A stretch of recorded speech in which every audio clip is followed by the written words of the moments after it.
Olá, pessoal, tudo bom com vocês? Eu sou Eduardo Colodi e aqui comigo está a Janaína, nossa intérprete de Libras. Eu sou sobrinho neto da Helena Colodi, sou doutor em História e eu vim aqui para apresentar para vocês hoje uma palestra, uma entrevista, um bate-papo com a Luísa Cristina Fontes, tá? Que escreveu uma biografia, uma tese de doutorado sobre a Helena Colodi. E esse vídeo ele serve para a gente demarcar o lançamento do site e museu virtual da Helena Colodi, que é uma iniciativa de história pública. A nossa ideia é divulgar a biografia, divulgar a obra da Helena, e é um projeto que ele foi patrocinado pela Lei de Mecenato, né, Lei de Incentivo à Cultura, patrocinado pela Fundação Cultural de Curitiba, e a ideia do projeto foi realizar o inventariamento do acervo dos objetos da Helena Colodi, digitalização, higienização, né, para que a gente possa criar novos trabalhos, divulgar a obra dela, e um pouco desse acervo está disponível para vocês conferirem no site, para que isso sirva de estudos, para que isso sirva um ambiente educacional, e para que a gente possa ter no futuro novas ações para divulgar o patrimônio e a cultura de Curitiba, do Paraná e do Brasil. E eu queria trazer aqui para vocês agora a Luísa. Oi, Luísa, tudo bem? Olá, tudo bem? Tudo jóia. Então, eu queria apresentar aqui para vocês a Luísa. A Luísa tem um currículo super admirável, com várias coisas. Eu escrevi isso tudo aqui para vocês para que eu não me perca nas coisas que a gente tem para conversar, mas é importante que a gente apresente essas coisas antes de começar o bate-papo com ela, né? Luísa Cristina dos Santos Fontes nasceu em Barra do Piraí, Rio de Janeiro, mas passou a infância em constante movimento, mudando de casa e de cidade a cada 2 anos. Talvez aí tenha surgido sua paixão por viagens e deslocamentos. Formou-se inicialmente em farmácia e bioquímica, mas foi na área das letras que encontrou sua vocação, graduando-se em licenciatura e especializando-se em língua portuguesa pela Universidade Estadual de Ponta Grossa, a UEPG, onde iniciou também a sua carreira como docente. Foi professora de literatura brasileira por 25 anos na UEPG, instituição que incentivou sua continuidade acadêmica, apoiando seu mestrado e doutorado em teoria literária na Universidade Federal de Santa Catarina, onde defendeu tese sobre a fotobiografia de Helena Collodi, que é um pouquinho do que a gente vai conversar aqui hoje com ela. Dirigiu por 8 anos 2 revistas acadêmicas, Uniletra e Publicatio, UEPG, e supervisionou a editora UEPG no mesmo período. É fundadora da Academia número 5, da cadeira número 5, da Academia de Letras dos Campos Gerais, a qual presidiu entre 2013 e 2015. Integra o Centro de Letras do Paraná, o Centro Cultural Fares Micaeli e a Associação Germânica dos Campos Gerais. Em março de 2023, tomou posse na Academia Feminina de Letras do Paraná, sucedendo a nossa querida Helena, na cadeira número 2. Atua também como voluntária no projeto Pega Aí, Leitura Grátis.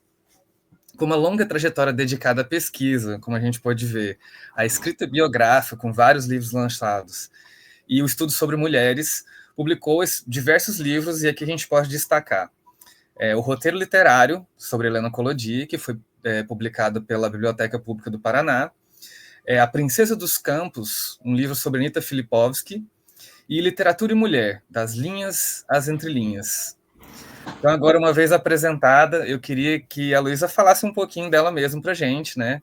Teve essa vida dedicada para pesquisa, para valorização da mulher, e fala um pouquinho para a gente, fala dessa sua vida de viajante, fala um pouquinho sobre a Anitta e a presença feminina na literatura. Olá, Eduardo, olá, Janaína. É uma satisfação estar aqui conversando com vocês e aqueles que acessarem o nosso site, né? É, Principalmente para abordar o universo de Helena Collodi. Eu imagino, se para mim é um momento assim de grande satisfação, de grande emoção, eu posso imaginar para você o que você tem vivenciado nesses dias, né, de descobertas e redescobertas do teu próprio DNA, né?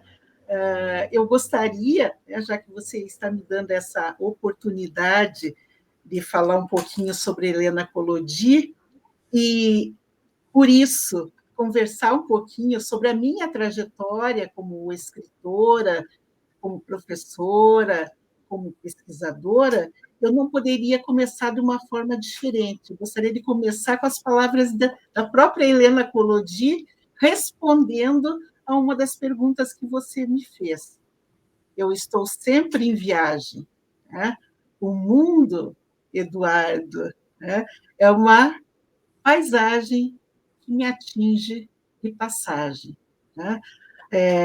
Com essa explicação de Helena Collodi, né, a feliz explicação do que é uma viagem, eu vou contar um pouquinho da minha trajetória para que a gente consiga entender como é que nós chegamos a Helena. Como você mesmo disse, eu sou formada em farmácia bioquímica, né? O que, de certa forma, já me coloca em paralelo com a própria Helena, que foi professora de biologia, né? Embora, ao mesmo tempo, praticasse o verso, né? A poesia, a poética das coisas.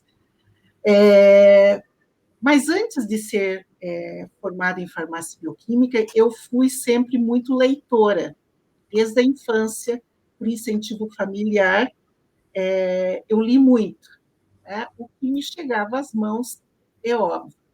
E, em paralelo a isso, né, já no tempo de farmácia, eu acabei fazendo farmácia bioquímica por aquelas escolhas que a gente faz quando tem 18 anos e não tem muita certeza de nada na vida.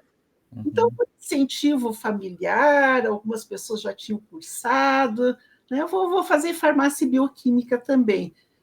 Mas eu detestava o curso, né? Nada contra o curso, era eu que não tinha nada a ver com o curso. Então, o que acabava acontecendo? Né? Muitas vezes, aquelas disciplinas que eu não gostava muito, eu não ia para a aula, não frequentava a aula, eu ia para a biblioteca da Universidade Estadual de Ponta Grossa. Né? E o que era possível ler numa biblioteca, num espaço de uma aula? Poesia e contos. E foi o que eu fiz. Né? Eu aproveitei o curso de farmácia bioquímica para estudar literatura. Em meio a isso, em paralelo, eu conheci um senhor que foi meu colega no curso de alemão, um curso de alemão que era voltado para a comunidade. Ele já era um senhor bem mais idoso do que eu, mas muito animado, né? E, em certa ocasião, ele me perguntou se eu conhecia a escritora Anita Filipovski, que era a tia dele. Né? Eu falei que não, né? Realmente, na ocasião, e que ela é pontagrossense, nunca tinha ouvido falar da escritora. Né? Ele, mas é minha tia. Então, cada aula em que nos encontrávamos, ele contava-me alguma coisa dessa tia. Até que, um certo ponto, ele percebendo o meu interesse pela trajetória dela, ele me deu um álbum que pertenceu à escritora Anita Filipovski, que eram aqueles álbuns que existiram muito no século XX, início do século XX, de que as pessoas faziam um álbum todo enfeitadinho e davam para os amigos escreverem uma poesia ou algo bonito. Né? E nesse álbum havia alguns textos que ela própria havia escrito, além dela ter ilustrado esse álbum. Então, para mim, foi uma preciosidade, um álbum que tem lá os primeiros textos, são da primeira década do século XX, né? de pessoas amigas dela, e alguns assim mais intelectuais do tempo dela. Né? Frisando a Anita Filipovski, ela não frequentou escolas nesse tempo, ela estudava, ela morava numa chácara aqui perto de Ponta Grossa, e os professores iam até a chácara para dar aula para ela e para os familiares. E aí, a partir desse contato, né, com o senhor João Filipovski, sobrinho da Anita Filipovski, eu comecei a me interessar mais por literatura produzida por mulheres e comecei a perceber que essa literatura produzida por mulheres, ela não recebia a mesma atenção da literatura produzida por homens, né? Aliás, o cânone mostrava muito isso. Eu mesma, no meu tempo de escola, foram pouquíssimas as escritoras que eu vi abordadas, mesmo no tempo de ginásio, mesmo no tempo de ensino médio. Enfim, fiz concurso para a universidade. Na época só tinha vaga para língua portuguesa, fiz para língua portuguesa, mas aquela paixão por literatura sempre, né, me manteve-se acesa dentro de mim, né? E aí, pela própria universidade, eu tive a oportunidade de fazer um mestrado, né? Como eu era professora de língua portuguesa, acabei optando por um mestrado em linguística na Universidade Federal de Santa Catarina. Só que aí eu fiz a opção de trabalhar linguística no texto literário, né? Uhum. Então, a minha escolha, na época, com a professora Maria Marta Furlaneto, foi de trabalhar o discurso literário, né? Até mesmo pela questão da censura, apoiada na análise do discurso da linha francesa, que é calcada em Foucault, em Péchet, né? No texto literário, mais precisamente no romance Monólogo de uma Cachorra Sem Preconceitos, do escritor Harry Laus, que é um escritor, se a gente tiver que enquadrar, ele é um escritor da geração de 45, né? Bastante conhecido em Santa Catarina, né? Dirigiu o Museu de Artes, tinha uma participação bastante intensa na produção artística, mas morou, porque era militar, morou um tempo no Nordeste, morou um tempo em São Paulo, né? Morou um tempo no Rio, e aí, nesses lugares por onde ele passava, tinha um contato muito grande com o setor artístico dessas localidades. E aí, nesse tempo desse mestrado, eu tive a oportunidade de conhecer a professora Zaide Musart.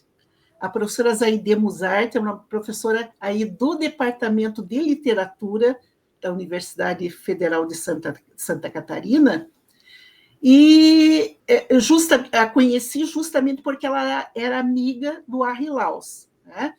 E ela, percebendo o meu interesse pela literatura produzida por mulheres, ela me convidou para integrar um grande projeto nacional de pesquisa sobre a literatura produzida por mulheres. Nesse caso, as mulheres do século XIX, né, as brasileiras que nasceram no século XIX, e que produziram, no máximo, até as 2 primeiras décadas do século XX. Né? Foi um trabalho de mais de década, um trabalho muito produtivo, que envolveu escritoras do Brasil todo.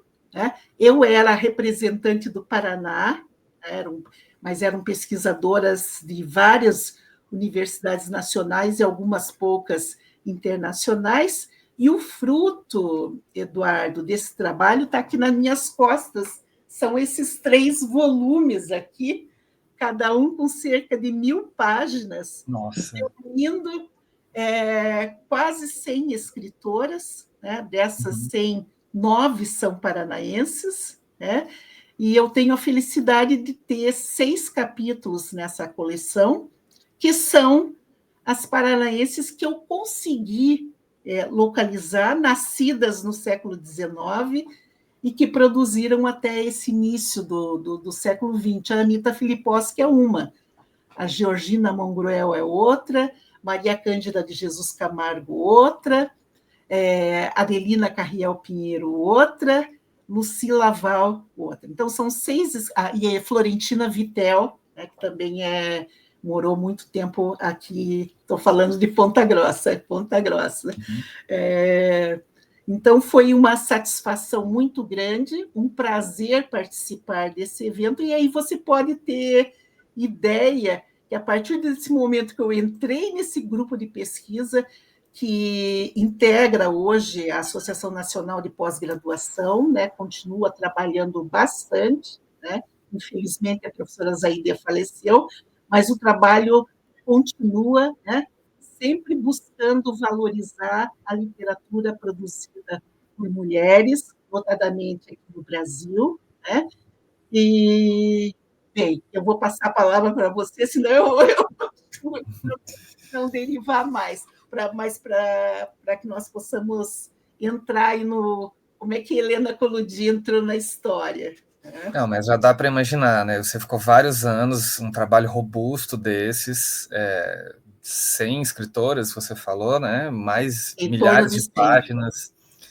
Com certeza esse é o tipo de coisa que muda a vida de quem participa e ajuda a gente a mudar a perspectiva das pessoas sobre a cultura brasileira, né? Sim, Valorização do universo feminino é muito importante. isso. E aí o intuito, o objetivo maior dessa pesquisa, sendo bastante arrojada, né? É tentar modificar um pouco esse cânone tão masculino. Né? Uhum. Então, o que foi feito aí foi mostrado um pouco da escritora, né? Do que ela produziu, em que tempo ela produziu, em que condições ela produziu. Foi publicada a obra, o que nós conseguimos localizar da obra dessa escritora, e é feita uma avaliação, uma breve avaliação crítica. Quer dizer, a nossa preocupação sempre foi a visibilidade, né? É torná-las visíveis. Eu acho que isso que nós vamos conversar, já estamos conversando a respeito disso Exatamente. aqui, né, Eduardo? Isso já acaba explicando um bocado o que talvez tenha te motivado a ir pesquisar a Helena, né? Eu acho que a Helena, ela sim, não foi invisibilizada como muitas outras autoras e muitas outras figuras importantes na história, né, femininas, mas também talvez não tenha sido a pessoa que teve tanta possibilidade de ser visível, de ser valorizada como ela merecesse, né? E um pouquinho o nosso trabalho aqui é esse, e acho que talvez tenha sido isso que te motivou a fazer o doutorado, e é sobre ele que eu queria que você começasse a falar agora, né? Não só as suas motivações, que é um pouquinho isso, mas também sobre os resultados e o processo. Eu acho que é interessante a gente contar para as pessoas como é que são esses processos de pesquisa, o que acontece, que levam a gente a chegar nesses produtos, né? Às vezes livros, às vezes sites, às vezes vídeos hoje em dia. Conta para a gente mais sobre o seu doutorado. Pois é, Eduardo. Primeiro, deixa eu contar como é que eu conheci a Helena Collodi pessoalmente. Né? Uhum. Eu tive muito pouco contato pessoal com ela, né? E esse contato se deu pela primeira vez quando eu participei do Concurso Nacional de Poesia Helena Collodi, né? Que é uma dos eventos, né? Que aconteceram ali na virada da década de 80 para a década de 90, né? E que relevaram bastante o nome da Helena Collodi. E nas primeiras edições, a Helena Collodi ela ia até a premiação do evento, né?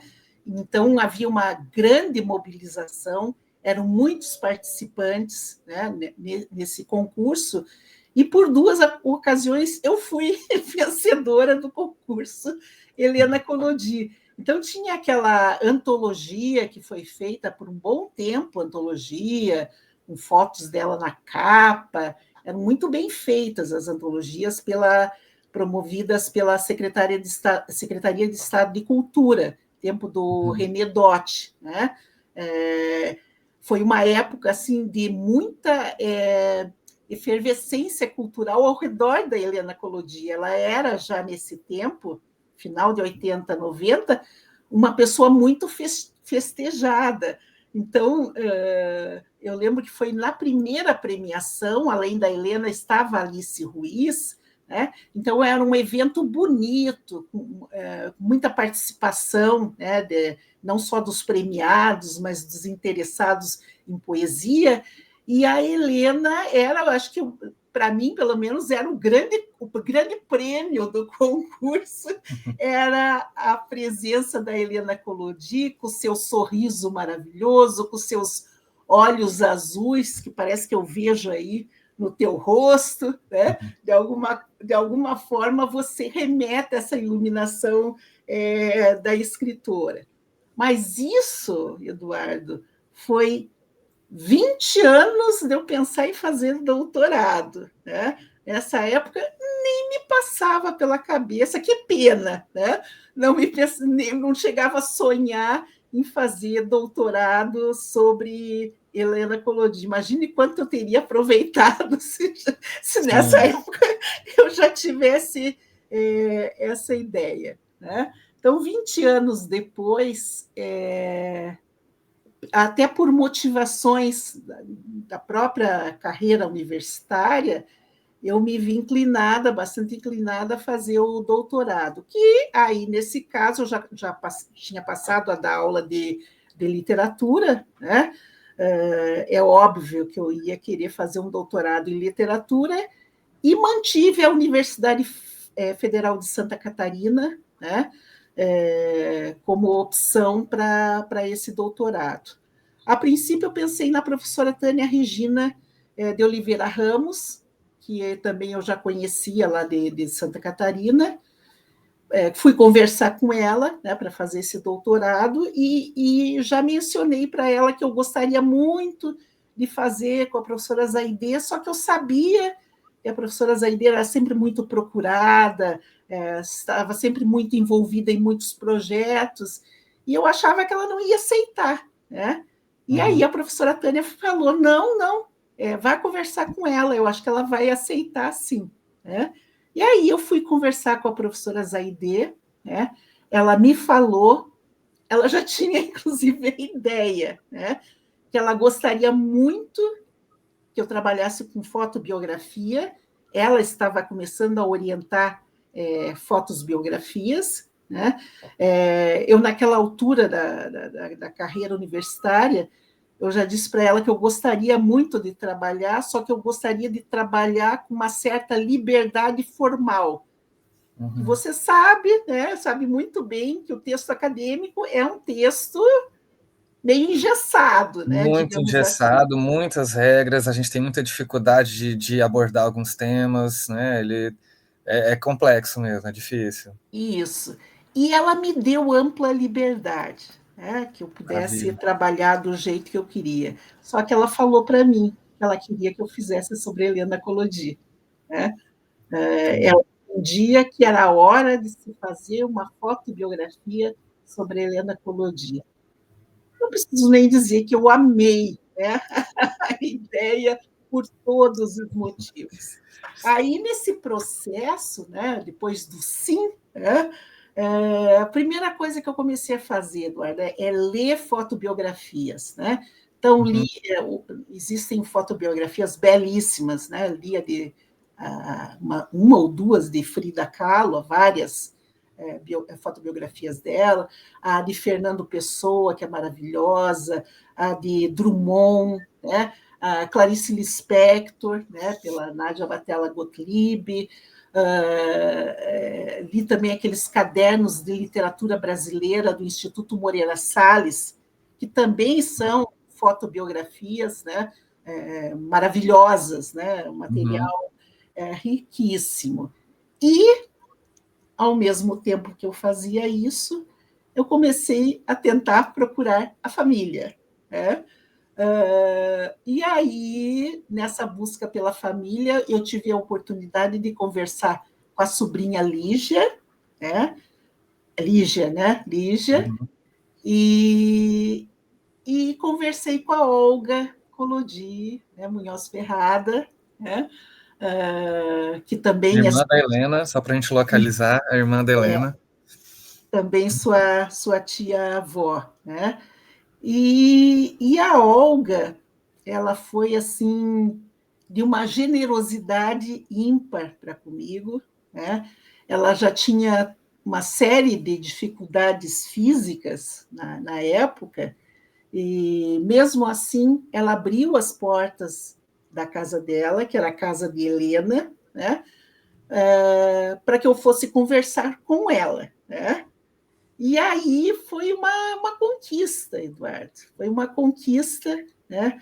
Você sabe muito bem como é que era a Olga, uma pessoa que gostava de conversar muito, né? Uhum. E eu tive a oportunidade, pela mediação dela, de ter um acesso bastante generoso à vida e obra de Helena Collodi, né?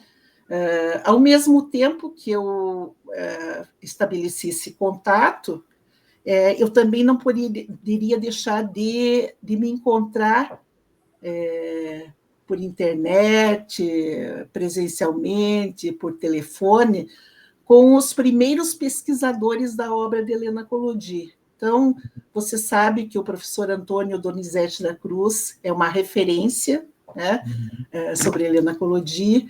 A professora Marli Catarina Soares, que é minha colega aqui da Universidade Estadual de Ponta Grossa, que é uma das primeiras dissertações de mestrado sobre a Helena Collodi.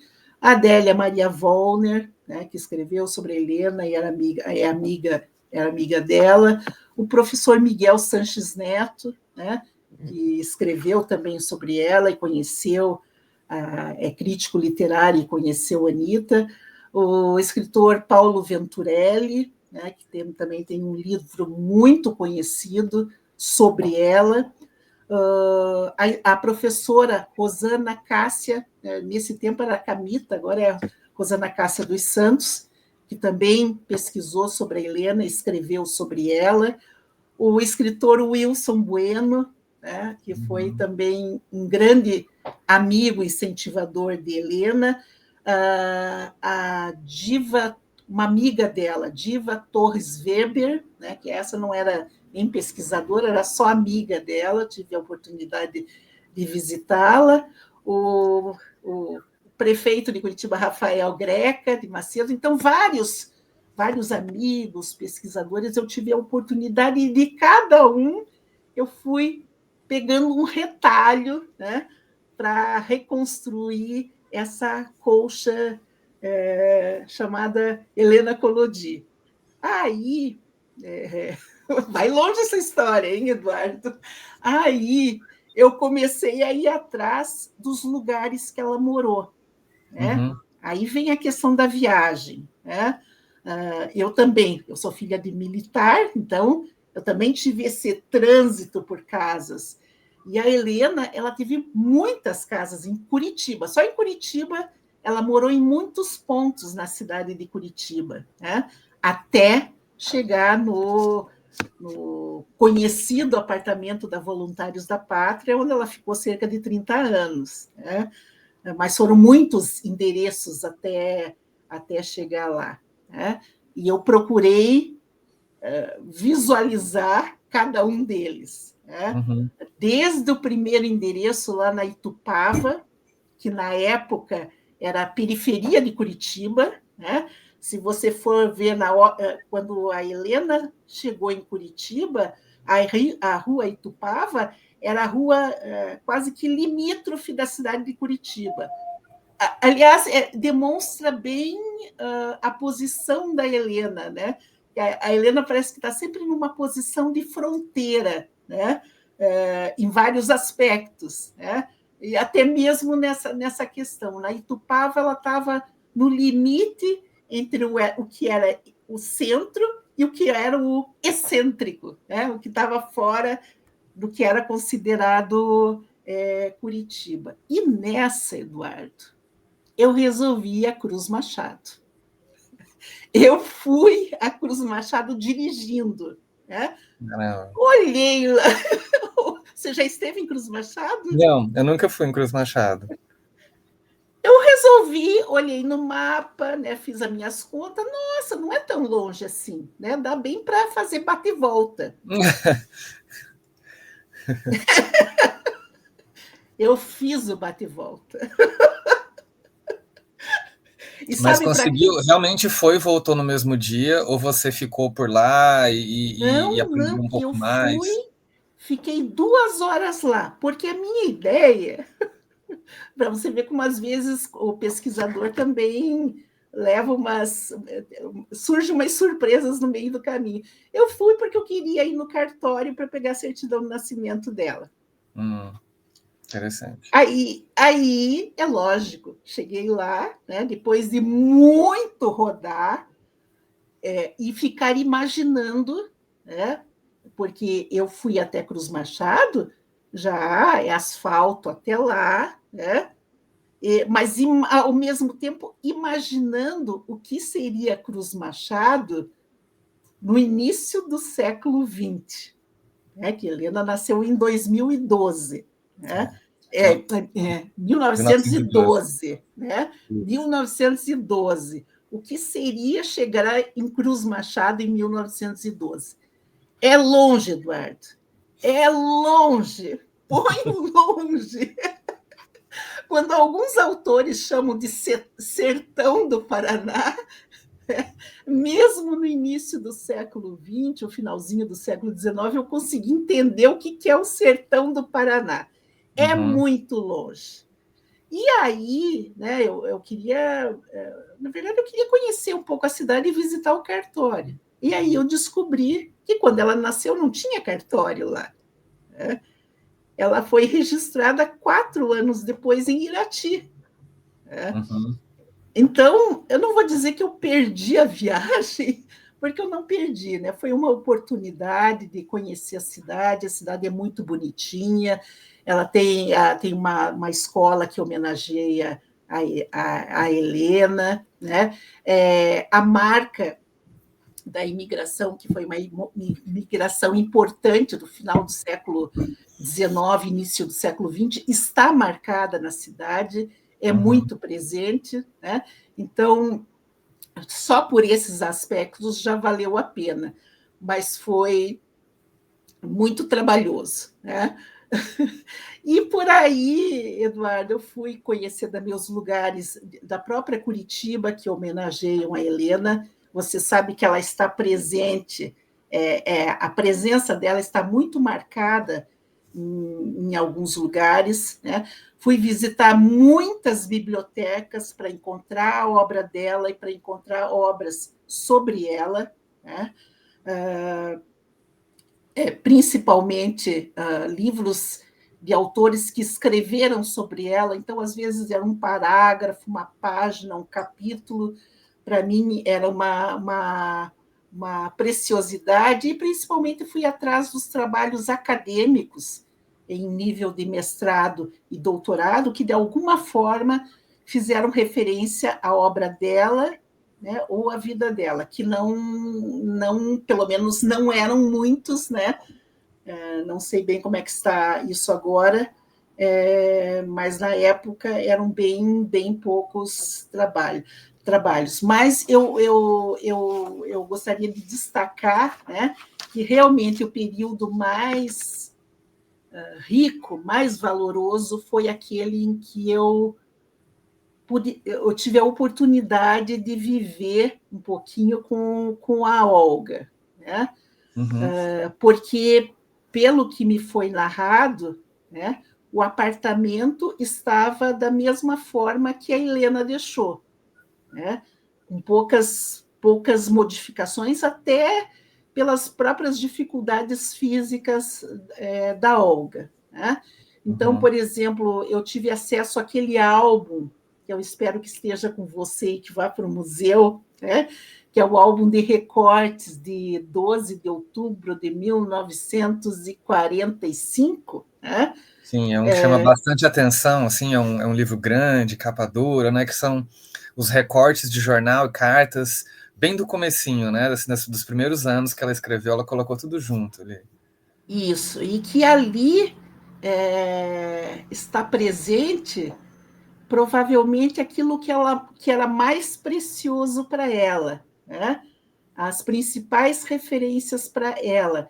Então, eram os recortes importantes, uma crítica literária bastante significativa, as principais cartas, né, o cartão lá de Emanuel Bandeira, as cartas, algumas cartas de Cecília Meirelles, do Carlos Drummond de Andrade, né? Então é um álbum assim que conta muito. O próprio álbum acho que já poderia ser o objeto de uma tese, não é, Eduardo? Uhum.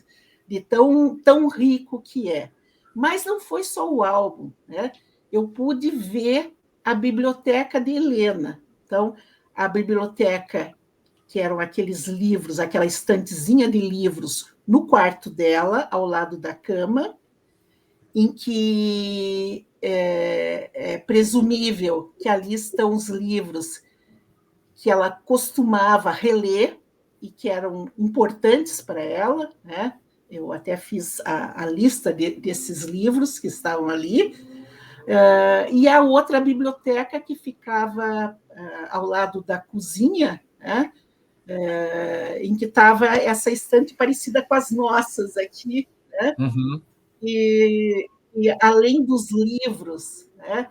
É, que ela lia, que ela empregava para as pesquisas dela, havia uma série, ela guardava muito as agendas, né? Essas agendas anuais, em que ela anotava tudo, né? Álbuns, que às vezes ela escrevia como é que se diz, os originais, né? Uhum.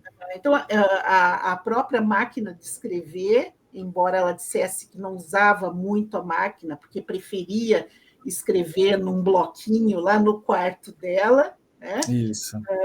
As cartas, é, as cartas que ela recebeu, né, de inúmeros escritores, alguns conhecidos, outros não, os rascunhos, ela guardava rascunhos de cartas, cartas que ela mandava, geralmente ela rascunhava, ou os textos que ela mandava para serem encaminhados para publicação também. Né? Então, ali estão os autores preferidos, os livros preferidos, as leituras preferidas. A Helena Collodi, leitora, está aí presente, Uhum. muito importante, né? Os seus procedimentos literários, né?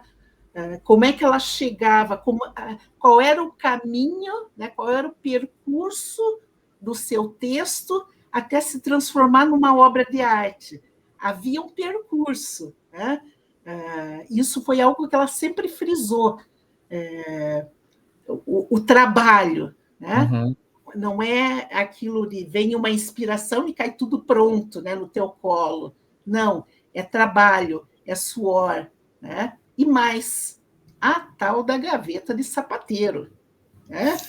A gaveta de sapateiro, seja literal ou seja metafórica, Helena Collodi tinha uma gaveta de sapateiro, né? Aquela gaveta onde você põe os rascunhos e todas as demais coisinhas do dia a dia naquela gaveta. Por quê? Porque ela não gostava de escrever um texto e já publicar diretamente.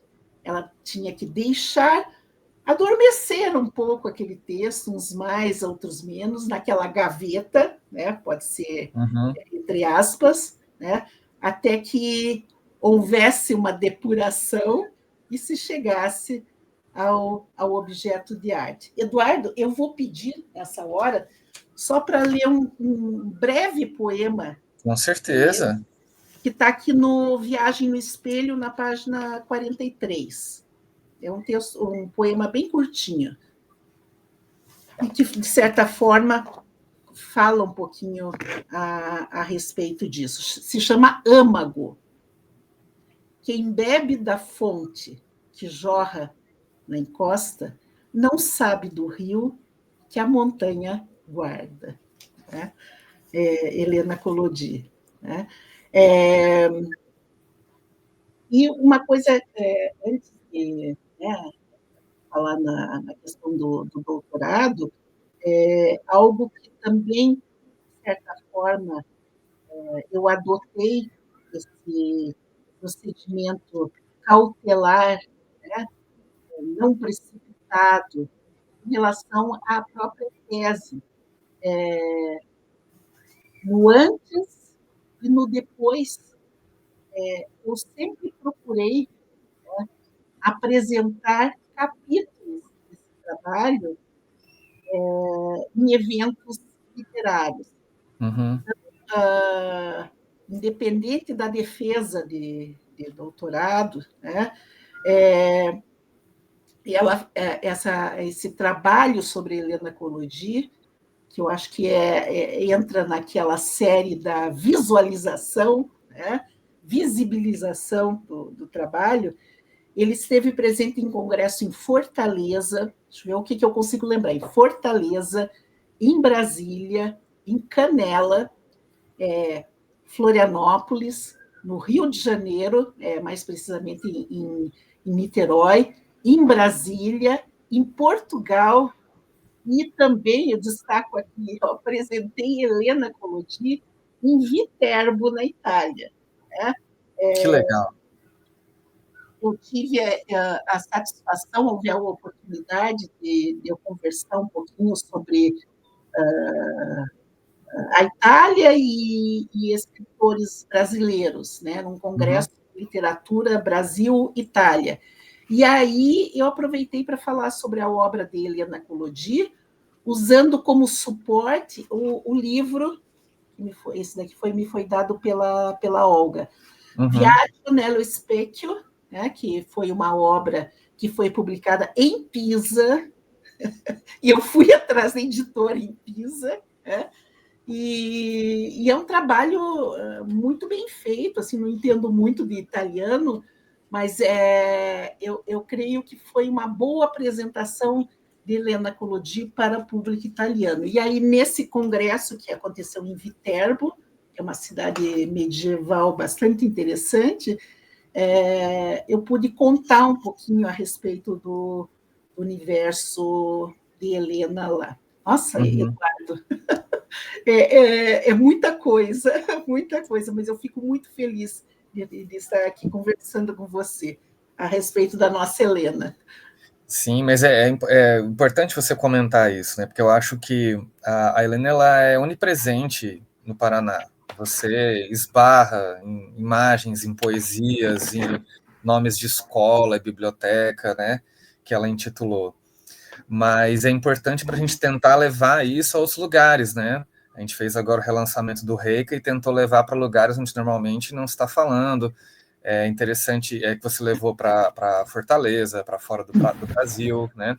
Ela teve algumas oportunidades de ter a obra dela exposta em outros lugares, mas acho que nem sempre as pessoas sabem, né? Ela não tem esse conhecimento a nível nacional, como outros autores têm.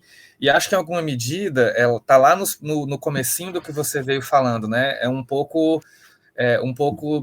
fruto da nossa sociedade patriarcal e da forma como as pessoas já normalmente estão acostumadas a construir o cânone e construir uma historiografia sobre literatura, sobre cultura brasileira, que já parte de alguns lugares e cria, né, algumas lacunas, alguns invisibilizamentos, algumas situações assim.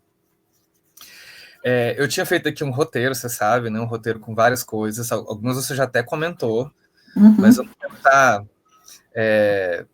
Vamos continuar com um pouco sobre o assunto sobre a presença da mulher e os espaços, né? Que a Helena colocou. Eu coloquei alguns outros pontos para a gente, mas quem sabe a gente retoma depois. Eu acho que a gente já pode falar sobre isso e podia avançar. Eu acho que a Helena também exerceu uma certa importância nessa valorização da mulher, e talvez um dos pontos que seja interessante para a gente conversar sobre isso é a formulação da Academia Feminina de Letras, né, paranaense, e porque eu imagino que talvez essa tenha sido uma iniciativa justamente para dar valorização para as mulheres que talvez não estivessem ocupando alguns dos espaços, né, que são eram daquele momento, principalmente, deixados principalmente para os homens. E queria que você comentasse um pouquinho sobre o surgimento da academia, a importância da Helena e da Pompília, né, que eu acho que foi a criadora da academia, se não me engano, em 1970. Sim. E depois também as duas, a Pompília e a Helena, que foram as primeiras mulheres a ingressar na Academia de Letras do Paraná. Então, acho que comentar um pouco sobre esse papel que elas tiveram lá atrás, né, e as formas que foram sendo buscadas para as mulheres terem essa valorização, né, principalmente no campo das letras e da cultura que a gente está falando aqui. Eduardo, eu acho que eu não mencionei aqui, mas outra fonte que eu tive bastante assim rica para esse trabalho de pesquisa são as entrevistas da Helena Collodi. Ela deixou muitas entrevistas gravadas e entrevistas impressas, né? Uhum. O que para pesquisadores é um prato cheio, porque ali ela fala sobre inúmeros aspectos, né? E um desses aspectos é a questão da mulher na literatura, né? É um tema assim que ela rotineiramente era questionada, né? E que de certa forma ela já espontaneamente abordava. Você deve lembrar, né, Eduardo? Vou voltar um pouquinho no tempo, né? Que a Helena Collodi, um dos primeiros lugares onde ela trabalhou como professora foi aqui em Ponta Grossa, né? Uhum. Que ela Anos morou. 30. Hã? Não Isso foi nos entendi. anos 30, se não me engano, ela foi para Ponta Grossa Isso, em 33. isso. Logo depois de se formar. Não foi o primeiro lugar, mas foi um dos primeiros lugares onde ela trabalhou. E ficou 3 anos aqui, né? E aí ela teve a oportunidade, já na década de 30, ela dirigiu uma página literária feminina no jornal Diário dos Campos, que é um jornal centenário aqui de Ponta Grossa. Então, veja, década de 30, um jornal feminino, era uma página inteira do Diário dos Campos, uma página semanal, né? Não saiu toda semana, mas saiu várias semanas, né? Uhum. Em que ela publicava, essa página era basicamente textos produzidos por mulheres, e o mais bonito eram mulheres paranaenses, né? Não era Uhum. assim que ela pensava escritoras aí do mundo, não, eram escritoras locais que ela publicava nesse texto, na sua maioria até colegas, professoras, né? Então, um dos primeiros encontros, né, que eu localizei de Anita Filiposki e Helena Collodi foi na página do Diário dos Campos, que ela publicou Anita Filiposki no jornal Diário dos Campos, né? Aliás, foi mais de uma publicação, né, que ela fez da Anita Filiposki. A própria escritora, que eu também pesquisei, a Emília Dantas, também está na página valorizada pela Helena Collodi, nessa página feminina, né, no jornal Diário dos Campos. Década de 30. Né? Eu gostaria de lembrar também que acho que nós podemos dizer isso, né, Eduardo, que a Helena era rimo de família, né? Sim. Ela, a vida toda dela, ela trabalhou, né? A partir do momento que ela se formou, né? Ela trabalhou, se sustentava a família, né? Ela defendia muito, né, em vários momentos da vida dela, as possibilidades que ela tinha de defender a obra da Graciete Salmon e da Uhum. Laura Santos, né, requisitando atenção para a obra dessas duas que ela considerava grandes escritoras e que eram pouco valorizadas. Né? Tem Então, vários sobre livros a. da Graciete na biblioteca dela. Incrível, né? Sim, Escrevia sim. muito bem, maravilhosa. É, é, então, com relação à Academia Paranaense de Letras, a Academia Paranaense de Letras ela foi criada aos mesmos moldes da Academia Brasileira de Letras. E quando elas foram criadas, não era permitida a entrada de mulheres. Né? mulher não podia, né, mesmo que escrevesse, não podia entrar. Ao ponto de, por exemplo, na Academia Brasileira, né, uma escritora ser substituída pelo marido. O marido entrou na vaga que era para ser dela, uma escritora brasileira. Então, não havia a permissão desse ingresso. Aí, em 1966, o escritor, jornalista, já integrante da Academia Paranaense de Letras, o Raul Gomes, que, aliás, é patrono de uma das cadeiras aqui de Letras dos Campos Gerais, ele se rebelou contra a Academia Paranaense de Letras, que ele achava um absurdo, né, em 1966, na Academia Paranaense de Letras, não ter a presença da Helena Collodi e da Graciete Salmon. Então, foi um grande movimento, né, que acabou culminando em 1966, com a criação, em 1970, da Academia Feminina de Letras do Paraná. Né? Uhum. Essa criação foi mediada pela Academia Paranaense de Letras. Né? É pouco comentado hoje, mas assim se deu.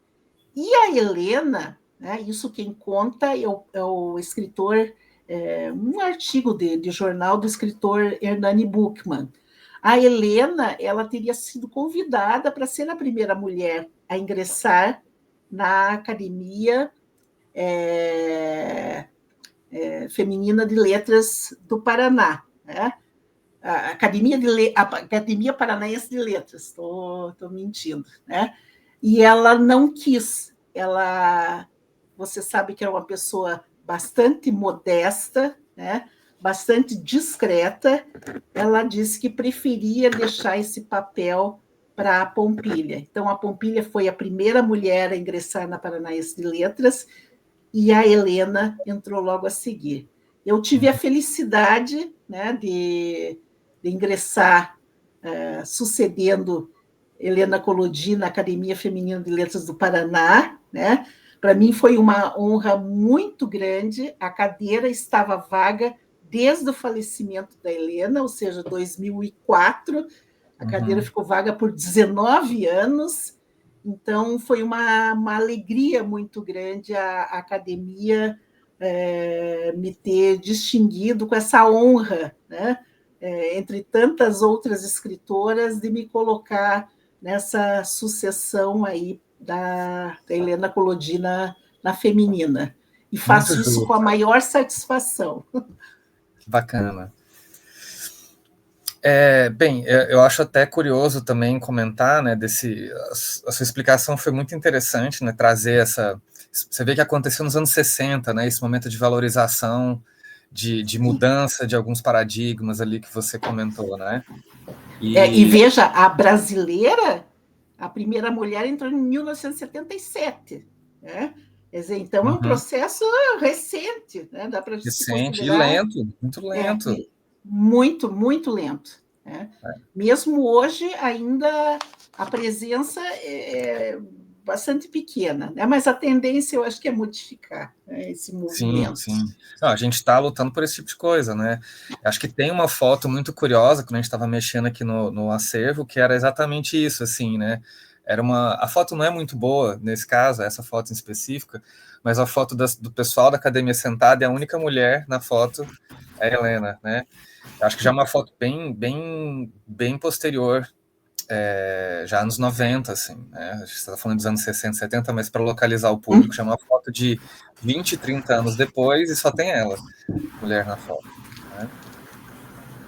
Bem, vamos continuar aqui com outro tema que eu gostaria que você falasse um pouquinho. Antes, eu só queria fazer uma pergunta. Janaína, tá tudo bem contigo? A gente pode seguir. Se a gente estiver correndo, você faz um sinal de desespero para a gente. Até, né? Então, uma coisa que eu acho que é importante comentar e que também tem a ver com o que a gente estava conversando sobre o papel feminino, né? É o reconhecimento da Helena no meio das letras, da cultura. Ela teve, sim, reconhecimento entre os jovens, mas ele foi bem mais tímido do que outros escritores, homens, por exemplo, né? E a gente consegue perceber, inclusive pela quantidade de material que existe, de fotos, de entrevistas, da presença da Helena na mídia, que grande parte do reconhecimento dela e da obra dela foi acontecer mesmo com ela já na terceira idade, ali quando ela já estava com 60, 70 anos de idade, que realmente cresce, né, essa consagração.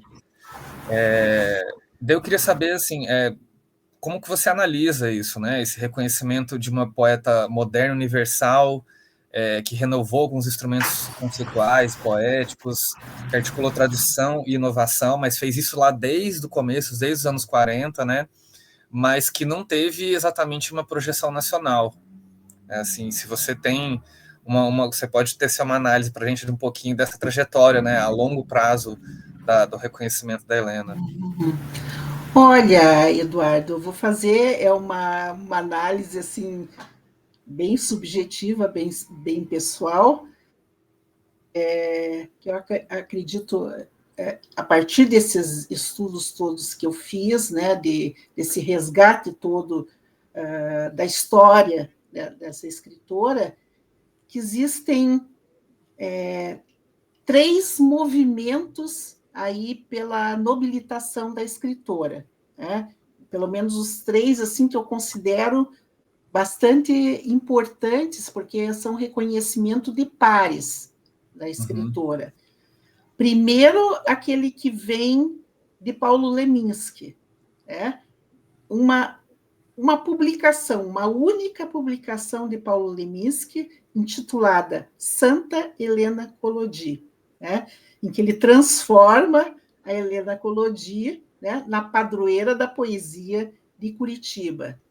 É um artigo que saiu primeiro na Gazeta do Povo, depois saiu no Correio de Notícias, aí ganhou o Brasil quando saiu na Folha de São Paulo e depois foi recolocada pelo Wilson Bueno no Nicolau, né? Então, são Uhum. 4 publicações que repercutiram e que, digamos, deram crédito à obra da Helena. Outro movimento que eu considero assim importantíssimo foi aquele favorecido pelo Wilson Bueno, né?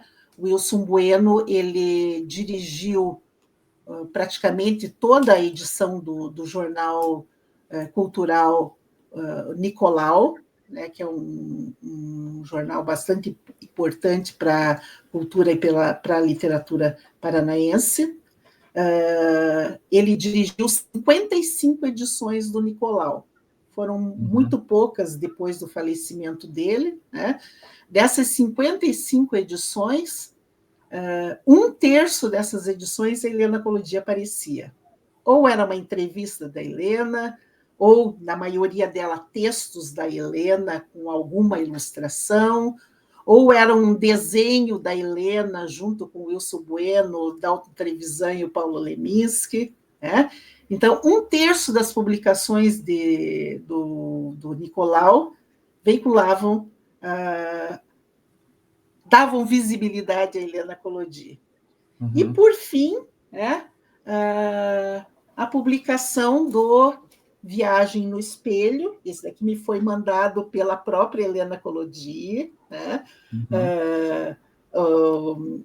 Essa daqui é a primeira edição, né, a edição organizada pelo Roberto Gomes, pela Criar, né? E depois surgiram algumas novas edições pela editora da Universidade Federal do Paraná, que aí essas edições elas colocaram a Helena Collodi no catálogo, né?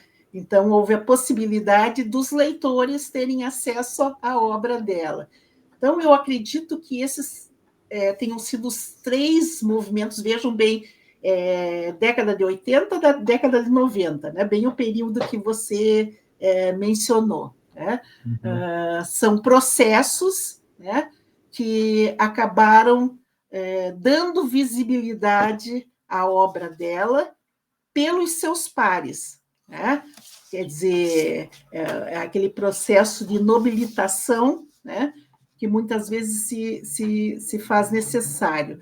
Aí, né, a questão da acessibilidade à obra, da visibilidade à obra, eu vejo assim, Eduardo, eu fico muito feliz e te dou muitos parabéns, né? Porque aí você está entrando com o quarto processo, né? Que você está favorecendo a leitores, a pesquisadores e críticos terem acesso à obra da Helena Collodi. Né? A partir do momento que você cria esse site, né? A possibilidade de se visitar esse acervo, né? E mais, faz novas edições da obra de Helena, né? Uma nova Helena está sendo criada, né? Está sendo mostrada para um novo público. Né? Então, mais uma vez, meus parabéns. Né?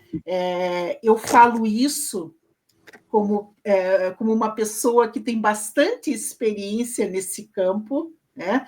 A gente sabe que muitas vezes esse material, após o falecimento do escritor, se perde, né? Infelizmente, e você está dando a possibilidade das pessoas terem acesso, e eu espero que tenham acesso a tudo. Né? Então, eu tenho certeza que se eu fosse refazer essa tese, ela já ficaria bem diferente, né?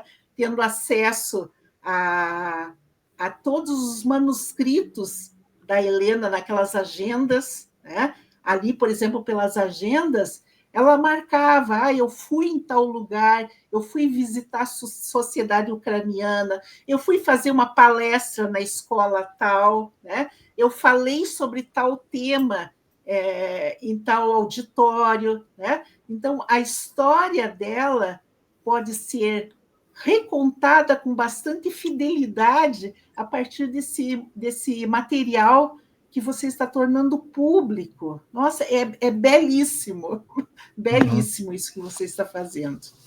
Não sei se eu respondi a tua indagação, mas eu acho que é preciso que se pense nisso. Né? Eu caí um momentinho da tela aí, porque foi um problema de conexão, voltei. Então, perdi um pedaço do que você falou, mas eu queria aproveitar para comentar algumas das coisas, né? Que você, no início do seu trabalho, você fala que talvez algum dos principais veios dessa mina já tenham sido explorados, mas eu acho que não, acho que a gente tem muita coisa para retraçar. E a gente, quando eu digo isso, eu não falo só da Helena, mas são as conexões que a gente pode fazer a partir do acervo, né? A partir do material dela. Sim. Na atual condição, não é possível que ele fique totalmente público, disponível, como a gente gostaria que fosse, como eu acho que o poder público no Brasil deveria tratar esse tipo de acervo histórico, né, esse tipo de patrimônio. Mas sim, a ideia é que ele fique disponível para as pessoas interessadas entrarem em contato e a gente ir liberando e podendo fazer novas publicações, novos trabalhos com o que tem no acervo. Né? Então, por exemplo, existe uma coleção de cartas que foram trocadas entre a Helena e o Andrade Muricy, né? E daí, comigo estão as do Andrade, que ele enviou para ela e ficaram guardadas por todos esses anos. Não sei se alguém já se debruçou sobre isso, acho que não. E as dele estão na Casa Rui Barbosa, no Rio de Janeiro, que eu já retracei estão lá, entrei em contato com a família, né? Porque se torna algo interessante para a gente compor esse ambiente intelectual e cultural aí do passado, não só do Paraná, né? Mas de outros lugares. Outra coisa que eu acho muito interessante de comentar que tem a ver um pouco com o artigo escrito pelo Leminski, né? Em que ele fala que a Helena ela é uma padroeira da poesia. E quando a gente se depara com o acervo, isso fica muito evidente, né? Ele teve essa percepção fina de ver como era muito comum as pessoas procurarem a Helena e presentearem ela com livros de poesia, né? A grande maior parte dos livros que estavam na biblioteca dela são de poesia, e muitos presenteados por autores paranaenses. Então, em alguma medida, é como se as pessoas fossem lá pedir uma benção, né? Pedir um agrado, um carinho, uma opinião, ou simplesmente porque gostavam dela, às vezes já eram escritores renomados e queriam que ela tivesse contato com a obra delas, né? Então, e ela tem muitos desses livros, e você pode ver isso, né, quando você esteve presente comigo lá, que a gente estava trabalhando no acervo, ela pegava e escrevia uma pequena resenhazinha, né, uma cartinha, e guardava o livro junto com essa página, ou uma ou duas páginas que ela escrevia sobre esses livros, né? Então, a gente tem lá as primeiras publicações da Lucy Colin, estão lá, né? Tem livros da Alice Ruiz, tem vários livros do Socella, né, o Rubens Socella. Acho que, inclusive, dele é uma das que mais tem livros, assim, deve ter uns 30, talvez, não sei, talvez todos os livros que ele escreveu, ele enviou para ela, né? Então, temos lá essas dedicatórias aos comentários da Helena, e essas cartas, ela trocou cartas com vários outros autores, não só paranaenses, né? Então, eu acho que talvez num futuro, espero que daqui não muito tempo, a gente consiga trabalhar com essa parte do acervo, né, para compor esse ambiente intelectual que é muito interessante, né, para a gente entender como que essas pessoas pensavam a cultura, né, e essas resenhas, por exemplo, né, o que elas entendiam na obra dos outros. E acho que quando o Leminski escreveu isso, talvez ele tivesse tentando levar um pouco dessa consciência, dessa comunicação que existia ali entre os escritores de Curitiba, um pouco além, né? E foi um texto muito importante, realmente, né? Acho que você localizou ele muito bem, assim. Bem, eu queria pedir para que você comentasse mais algumas coisas que eu coloquei aqui. Um pouquinho que você traz lá no seu texto sobre a relação da Helena com um certo aspecto de ucraneidade, né? Que eu acho que é uma das migrações mais importantes que a gente tem no Brasil, às vezes até pouco comentada, assim. Mas quando a gente vai no Memorial Ucraniano, em Curitiba, você entra nele e você tem duas figuras homenageadas ali, né? Duas imagens, pinturas de escritores, que é de um lado Taras Shevchenko, o grande nome, né, da literatura ucraniana, e do outro lado a Helena, né? E esse é um dos aspectos que você aborda ali no seu doutorado. Eu queria que você falasse um pouquinho mais para a gente sobre isso. Eu vou, Eduardo, eu vou começar com um poema. Claro. Deixa eu ver aqui onde é que eu. O atavismo, né, que tem tudo a ver. Aqui na página 182 do Viagem no Espelho, né, que é um texto que ela publicou no primeiro livro, né, Paisagem Interior, de 1941. Quando estou triste só e pensativa assim, é a alma dos ancestrais que sofre e chora em mim. A angústia secular de uma raça oprimida sobe da profundeza e turva a minha vida. Certo, guardo latente e difusa em meu ser a remota lembrança dos dias amargos que eles viveram sem a ansiada liberdade. Eu que amo tanto, tanto os horizontes largos, lamento não ser a águia ou condor para voar até onde a força da asa alcança a me levar. Ante a extensão agreste e verde da campina, não sei dizer por que muitas vezes senti saudade singular da estepe que não vi. Pois até o marulhar misterioso e sombrio da água escura a correr seu destino de rio, lembra, sem o querer, numa impressão falaz, o soturno de Dnipró cantado por Taras. Por isso é que eu surpreendo em alta intensidade, acordada em meu sangue, a tara da saudade. Então é um poema assim dos mais conhecidos dela, em que ela destaca essa questão da ancestralidade, né, do ser imigrante, essa angústia, né, de séculos, né, essa construção da identidade num espaço entrecultural que é muito presente na obra dela, em que, de certa forma, os cidadãos parecem permanecer como seres emprestados. Ela escreveu vários poemas, né, já desde do primeiro livro, em que ela mostra, né, essa posição bastante clara e muito presente no seu ser, de ser filha de imigrantes, filha de pais ucranianos, a primeira brasileira filha de pais ucranianos, dos pais ucranianos, que vieram para cá naquele momento histórico de final do século XIX, início do século XX, né? Fugindo de guerras, de perseguições políticas, perseguições raciais, né? Em que havia toda aquela movimentação no mapa político da Europa, né? Eles vieram fugindo do cólera, né? De certa forma, o que Helena releva aqui era um pouco o que existia na poesia, não sou especialista, né, mas na poesia de Taras Shevchenko, né?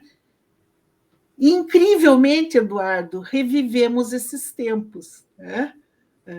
Vivemos tempos de, novamente, guerra na Ucrânia, né?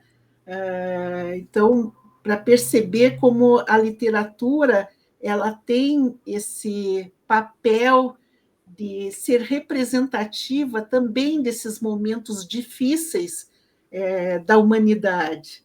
Talvez até por isso mesmo, se nós formos pensar bem, Eduardo, o nome da Helena Collodi, ele é um nome referência da literatura paranaense, né? E também por essa representatividade que ela tem, né? De ser filha de imigrantes, de ser uma mulher, de ser solteira, né? Mas morar deslocada dos grandes centros, principalmente dos grandes centros editoriais, né?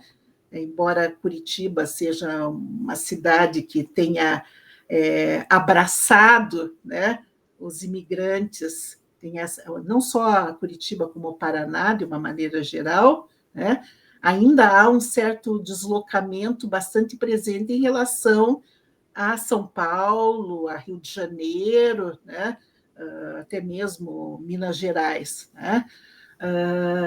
Mas o que a gente percebe na Helena, isso você deve ter vislumbrado aí, até mesmo pelas agendas, eu tive a oportunidade de ver algumas dessas agendas dela, que ela fazia muita questão de estar presente nessas sociedades ucranianas de Curitiba, né? O teu bisavô, né? Ele criou o primeiro jornal ucraniano do Brasil, né, na primeira década do século XX, né, o Zoriá. Então, ela foi uma voz representativa dessa etnia. Fora tudo que ela publicou, tudo que ela pesquisou a respeito, né? Eu estava comentando há pouco com você desse livro aqui, né? Que é o Poesias Escolhidas, da Helena, né?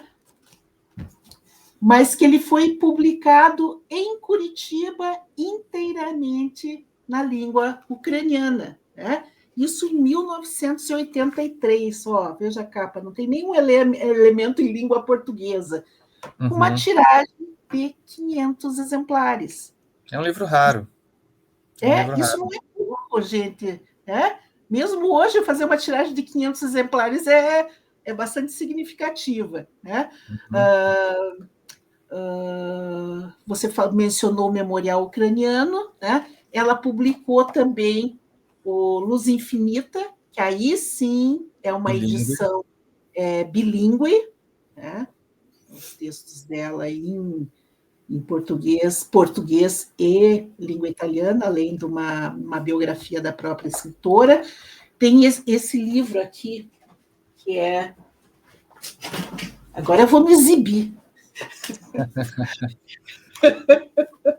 O livro sobre o Taras Shevchenko, né? Uhum. Essa é a primeira edição, o poeta da Ucrânia, né?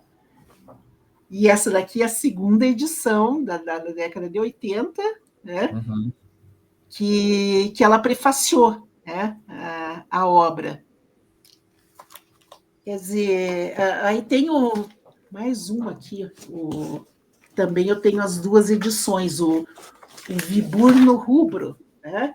Que é aquela antologia de poetas ucranianos, em que ela fez adaptação poética, né? Quer Uhum. dizer, um livro significativo, essa é a segunda edição, em que ela teve participação.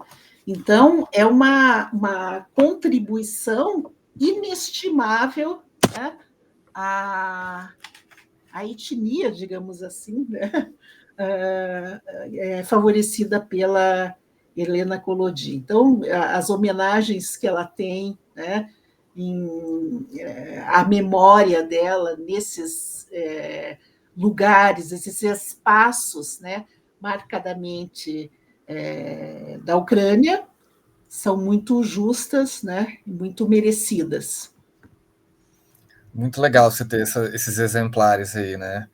É difícil, às vezes, a gente encontrar. Até como a gente já conversou, né? Eu e você já conversamos no privado, vários deles a gente não tem aqui.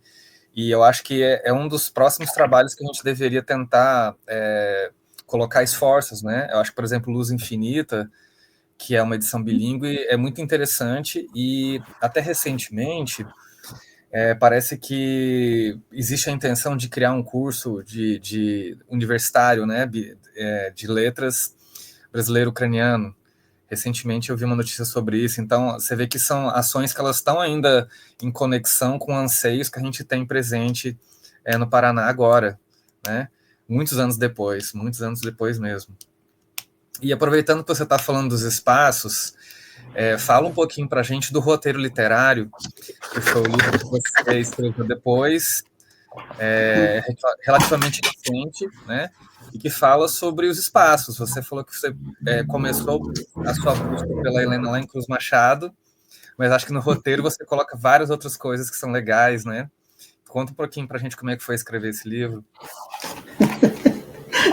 Fazer o merchan. Sim. Embora o merchan, só que a edição impressa está esgotada, né?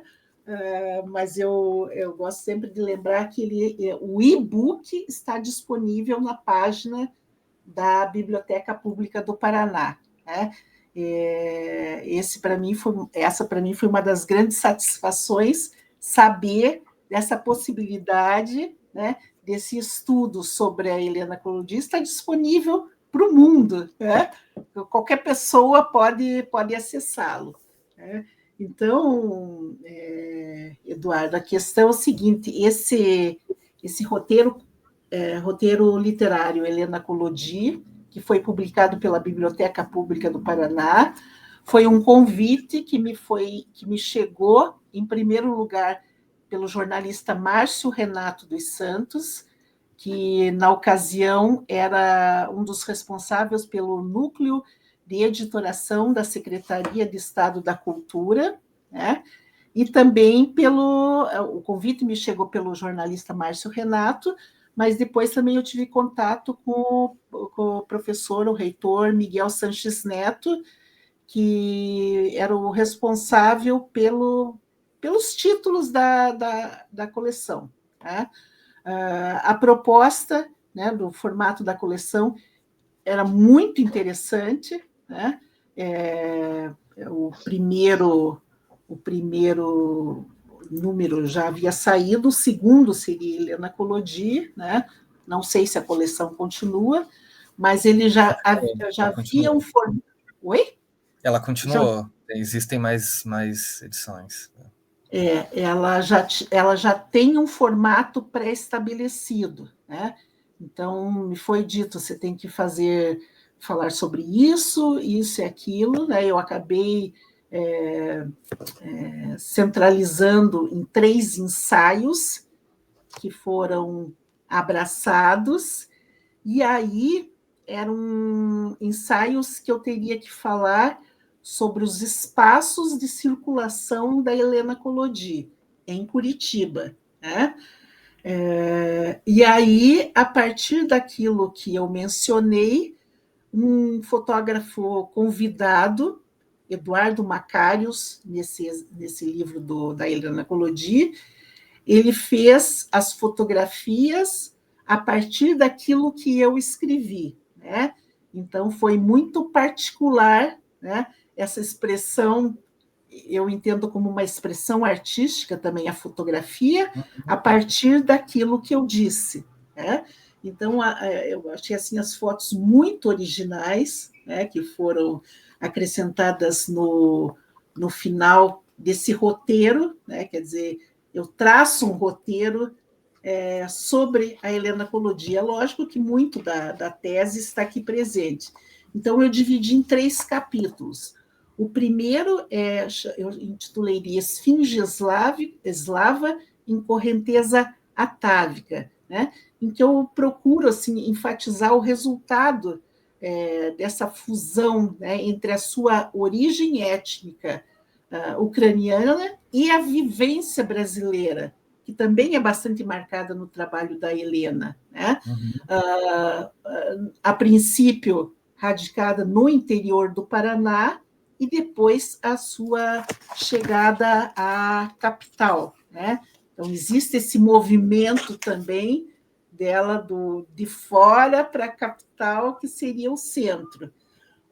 A segunda parte desse ensaio, que na verdade o livro é um grande ensaio, né? Que é a circunstância humana, a Helena de Curitiba, que refaz a trajetória dela como leitora. Né? Eu já havia mencionado aqui que ela foi uma grande leitora, né? Responsável por uma obra poética pessoal, né? Ainda, né, que embebida da tradição lírica do seu estado, né? Na tese até aborda a questão do paranismo na poética da Helena Collodi, ao mesmo tempo que ela tem muito desse espaço excêntrico, né? Ela está muito enraizada aqui no Paraná. E, por fim, o espaço metafórico, a Babel de Luz, né? Que mapeia os principais eixos temáticos da escritora, né? E releva a receptividade à sua obra e o reconhecimento definitivo do público e crítica, né? É algo assim que eu ainda gostaria muito de fazer, já vou anunciando aqui, Eduardo, numa próxima etapa, né? Veja, até a tese ter sido concluída e apresentada, eu consegui elencar 500 textos sobre ela. Né? Lógico, uns muito simples, né? Mas há 500 textos. Então, são muitos críticos, desde Euclides Bandeira, né? Até, por exemplo, Miguel Sanches Neto, hoje, foi muita gente falando sobre a obra dela. Então, eu gostaria muito de, pelo menos, relevar os nomes mais importantes e aquilo que falaram sobre o texto dela. Isso é muito importante e fundamental para quem quer pesquisar a respeito da poética da escritora, né? Do seu fazer literário. Quem sabe, né? Vamos trabalhar, vamos em frente. Essa fortuna crítica, assim como várias outras coisas, é o que a gente conseguiu reunir, e com certeza que você comentou de várias pessoas já que escreveram sobre Helena, né? Acho que as principais são você e o Antônio Donizete. assim, grande parte da configuração do que a gente está colocando nesse material, que a gente está colocando disponível no site para as pessoas pesquisarem, conhecerem sobre a Helena, é graças a vocês. Assim, eu e acho que todas as pessoas que se interessam têm que agradecer ao máximo por vocês terem se dedicado a fazer esse trabalho, né, que são trabalhos de pesquisa, mas são trabalhos também de muito amor, né, pela cultura, pelas letras, e eu tenho que agradecer porque daí também está falando da minha tia, né, da minha tia-avó, então tenho que agradecer porque vocês eu tive a oportunidade também de encontrar com vocês e poder, né, utilizar desse trabalho que vocês fizeram, que foi muito bonito, né, nos dois casos, acho que tanto as coisas que você escreveu, como o livro do Donizete, né, ele também fez um doutorado sobre a Helena, e acho até importante divulgar também, porque o apêndice do livro, depois que é publicado, né, o Donizete escreveu o doutorado, publicou o livro, e o apêndice do livro são poemas da Helena que não haviam sido publicados. Então, é um livro que não é inédito, mas é um livro que até foi relativamente pouco divulgado da Helena. Né? Ele foi, quando saiu, ele não apareceu para o público da mesma forma, né? E eu acho que são publicações, a sua e a dele, que a gente deveria revisitar agora. Né? Talvez serem republicadas. Eu não sabia que o roteiro estava esgotado, mas estou falando do seu trabalho, da tese, né? Acho que é um livro muito bonito. A gente deveria divulgar mais esse tipo de trabalho. Isso é uma coisa muito importante. Acho que no contexto brasileiro, né? O brasileiro já tem... a gente já vive num país periférico que as pessoas têm dificuldade de acesso à cultura e acesso à leitura, e a gente ter a oportunidade de divulgar essas coisas, principalmente por esses mecanismos, que nem é o caso desse projeto, é muito importante, né? Então, tentar criar novas oportunidades para a gente fazer isso, para a gente divulgar essas pesquisas de vocês foram tão bonitas, tão importantes para a gente. E eu queria aproveitar o gancho aqui e puxar o último tema para a gente conversar. Você falou dos caderninhos, né? Ela tem vários caderninhos bem pequenos, assim, onde ela gostava de escrever os poemas dela. E eu não falei deles antes para deixar agora esse pedaço para o final, porque quando a gente estava trabalhando no acervo, e daqui fica o meu agradecimento também para o Tiago Pitaluga, que é o biblioteconomista que ajudou a fazer o inventariamento do acervo, um trabalho de fôlego grande, né, e que a gente não conseguiu fazer tudo, que a gente se propôs a fazer uma quantidade e a gente foi até o final dela, né? Mas já no finalzinho desse trabalho, a gente descobriu mais novas caixas com materiais que a gente não tinha percebido numa triagem inicial. E ainda não foi possível que eu olhasse tudo isso, né? Uma parte, inclusive, foi disponibilizada junto do Miguel, na Universidade Estadual de Ponta Grossa. Ela vai ficar com um acervo que está sendo digitalizado pela universidade e vai ficar disponível gratuitamente a partir do trabalho deles. Uma parte a gente ainda está analisando, mas a gente encontrou um caderninho desses inédito. A gente encontrou um caderninho com poemas que ainda não haviam sido publicados, da Helena, e que eu pretendo que ele seja publicado agora, nos próximos meses. A ideia é que a gente faça um livro novo dela, que vai estar provavelmente saindo pela Arte e Letra, que é uma editora maravilhosa de Curitiba. A gente já fez um lançamento da Helena, que foi o Reika. A gente fez esse primeiro relançamento dela, que veio esse livrinho azul, bonito. Obrigado por colocar na tela. Fizemos o relançamento do Reika, ainda estamos fazendo algumas etapas, né, desse lançamento, em várias cidades do Brasil, inclusive agora na Flip, na Feira Literária de Paraty. Vai ter, acho que uma última rodada.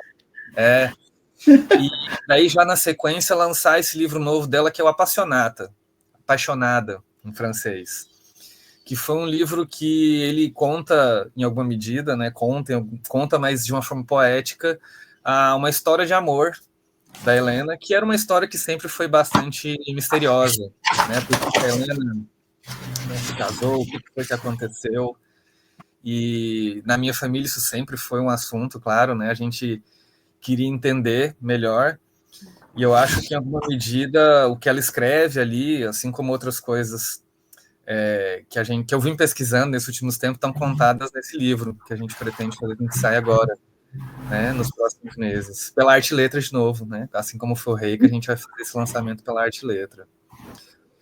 E, bem, eu queria saber se você pode fazer algum comentário, apesar que você já tocou nesse assunto várias vezes, né? Eu acho que algumas coisas são mais do que claras pelo nosso bate-papo, mas fazer mais algum comentário de como você acha que a poesia de Helena ainda dialoga com a atualidade e principalmente com a juventude. Eu acho que, por vezes, a obra da Helena, por ser uma escritora já antiga, né, ela já tem, ela começou a publicar nos anos, o primeiro livro dela é de 1941, né? Às vezes é tida como uma literatura já meio passada. E por outras vezes eu encontro com pessoas que estão achando muito interessante descobrir a Helena agora, em 2025, alguns anos atrás, quando eu estava trabalhando já com o nome dela. Então, queria que você, que leu tanto, que gosta tanto, comentasse um pouquinho disso para a gente.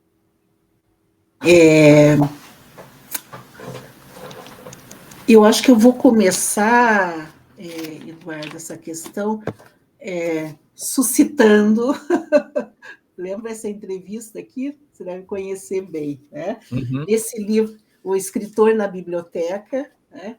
Ele tem um apêndice, que é esse apêndice aqui, dentro desse livro, em que há um texto em que o Wilson Bueno fala sobre a Helena Collodi. Um texto belíssimo, com várias citações.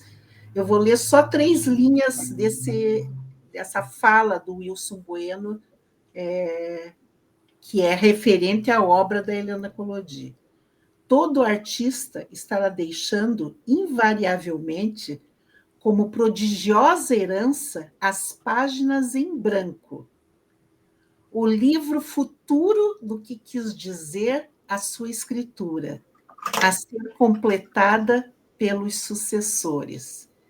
Eu acho que você está fazendo um grande papel desse sucessor a disponibilizar as páginas em branco do texto da Helena Collodi, né?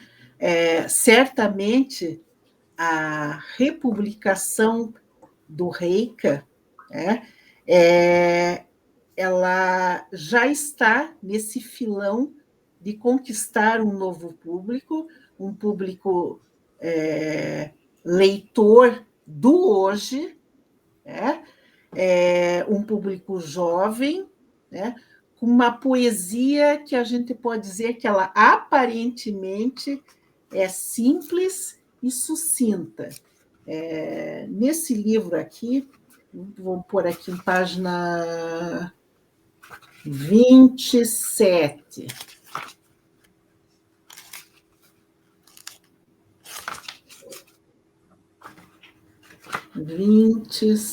Está aqui. Os tristes. Em seus caramujos, os tristes sonham silêncios. Que ausência os habita? Isso aqui foi escrito hoje, não foi? Página 49.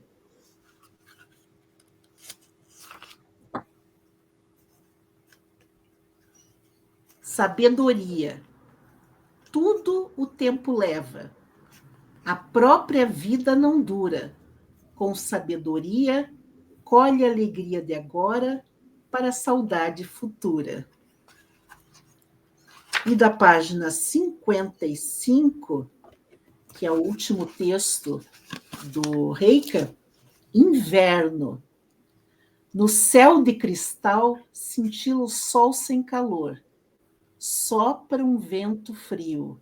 Tiritam árvores nuas nos campos que a geada veste. Esse livro aqui, ele foi escrito hoje. Ele é para o público de hoje. Então, Eduardo, eu creio que essas páginas em branco a que o Wilson Bueno se referia, né? Aquelas lacunas, aqueles espaços que são para o leitor completar a obra, você está possibilitando. Né? Quando você diz que vai lançar um livro que a Helena guardou, porque se ela guardou tudo isso que ela guardou, foi para que, de alguma forma, isso permanecesse. Aquilo que ela não queria que viesse a público, ela já teria jogado fora. Ela tinha noção, né, do que ela estava fazendo. Né? E não sei como isso foi parar nas suas mãos, felizmente. Né?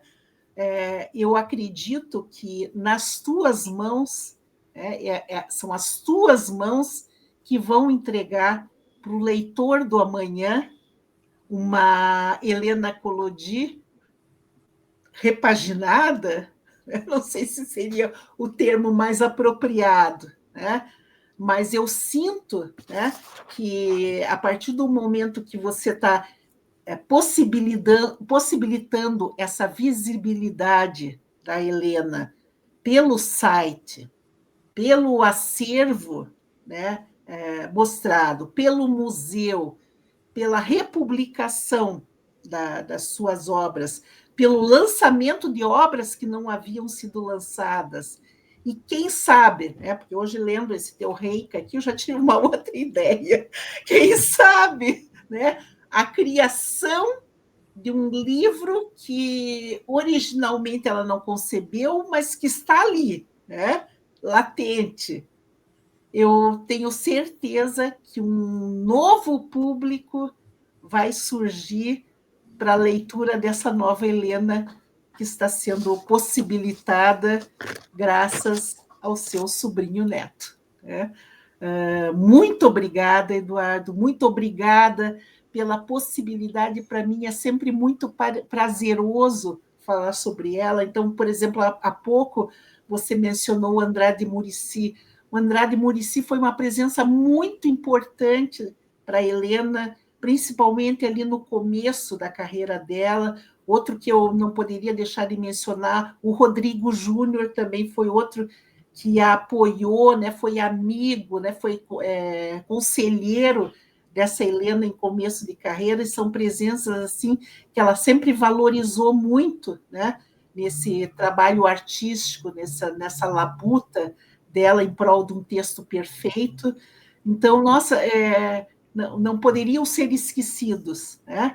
E você suscitá-los novamente junto com a obra de Helena Collodi é algo assim que merece o nosso respeito. E confesso para você, estou muito curiosa para saber o conteúdo daquelas caixas de sapato. É verdade, verdade.